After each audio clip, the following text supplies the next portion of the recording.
ওরে, এটা ক্লাস নাকি রবীন্দ্র সরোবরের লেক? স্নেহা, তোর কিন্তু এই মাসের মাইনেটা বাকি আছে।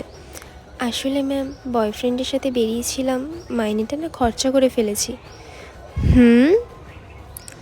এটা তোর কত নাম্বার বয়ফ্রেন্ড? মার্কশিটে আমি গার্জিয়ানের সই চেয়েছিলাম, তোর নয়। ম্যাম, এই জায়গাটা বুঝতে পারছি না, একটু বুঝিয়ে দেবে? কই দেখি, কি বুঝতে পারছিস না? না বোঝাটাই তো স্বাভাবিক, শুধু মুখস্থ করলে হবে, একটু প্র্যাকটিক্যাল নলেজও তো দরকার। হ্যাঁ হ্যাঁ, আমি সামলে নেব।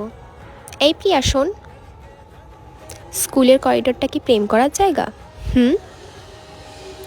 রিয়া ম্যাম এইচএমকে কমপ্লেন করতে যাচ্ছিল, আমি বুঝিয়ে নিয়েছি। কাল থেকে 3তলার লাল গেটটার পিছনে যাস। আজকে তোদের রিপ্রোডাকশন চ্যাপ্টারটা বোঝাবো। এই ম্যাম, রিপ্রোডাকশন পড়াবে? একই রে, এত ফিস কিসের? তাহলে ব্যাপারটা বুঝলি তো সবাই? ম্যাম, আপনার টিচার্স ডের গিফট। Thank you. তাহলে এবার টিচার্স ডের ট্রিটে টিচার নিয়ে আসি।